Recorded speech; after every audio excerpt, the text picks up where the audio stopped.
Habari kaka? Nzuri. Naomba msaada wako. Saidia na nini kaka? Chochote ambacho unaona kitakuwa msaada kwangu. Mbona upo hivyo? Kulikoni? Inaonyesha huko hivyo mwanzoni. Ni story ndefu kaka.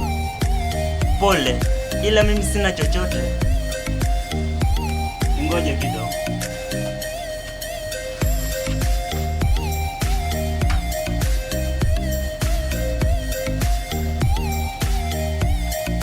Asante kaka. Hapana, usipige magoti. Huu ni msaada mdogo tu. Najua haya ni maisha.